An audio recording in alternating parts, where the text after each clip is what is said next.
Now, this video is actually going to have nothing to do with internet marketing. It's not going to have anything to do with digital products. Yeah, it's going to be talking about instant cash.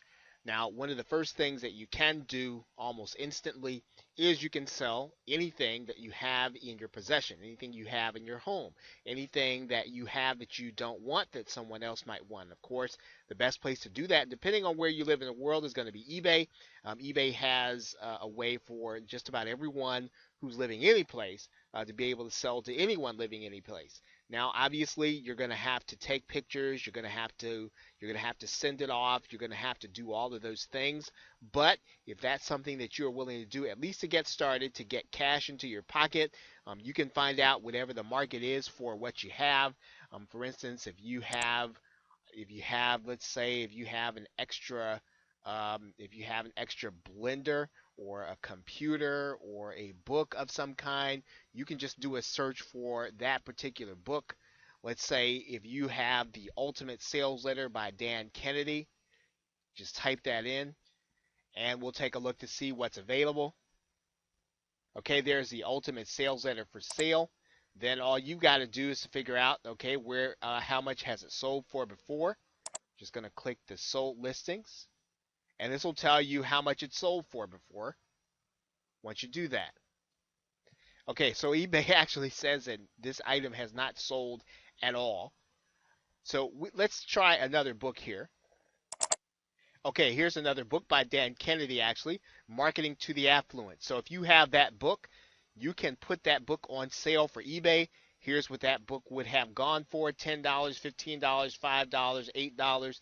Now, once again, these are not going to be transactions that are going to make you rich. However, these transactions will put cash in your pocket. You probably have a lot of leftover things in your house right now that you can put for sale.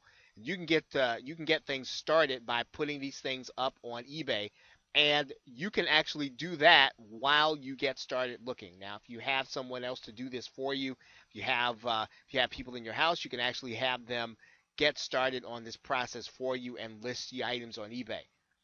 There are other sites where you can do pretty much the same thing. You can also sell your items in your local area on Craigslist. You probably already know that. All you've got to do is just pretty much go inside of here, take your pictures, put your items up for sale, and then this is probably going to be even faster than eBay. eBay, pretty much you're going to have an auction. You're going to have to wait for people to bid, ask you questions. Now, that being said, this is going to be time consuming. People are going to be emailing you questions. But once again, this is a process for you to get quick cash into your pocket if you have something for sale that you know people want and that is in demand. Now, you can do pretty much the same thing on some of the other sites like Backpage, very similar to Craigslist, although not nearly as popular. You can also use eBay Classifieds. Okay, once again, not nearly as popular as Craigslist, but there are things that you can actually sell on this site. And also, one of the things that you can do is you can look for groups on Facebook that have things for sale. And if you go to your local area and just type in yard sale, like for instance, I just typed in Baltimore yard sale, and actually there are a number of places. I'm going to do that right now. I'm just going to type in Baltimore. I just type in Baltimore yard sale. Now, all these are closed groups, but these are all people that are looking to either buy, sell, or trade items that they have. So if you have something that you're willing to post your picture of and actually be identified with, and it's a very good way to sell some of your household items because you're not dealing with someone who's going to be anonymous. Somebody's got to pretty much show their face. You're going to be able to see their Facebook profile, and you can actually join all these groups, and you can sell in those areas where you can then get rid of some of your household items. Okay, so with that, thanks, and I will see you in another video.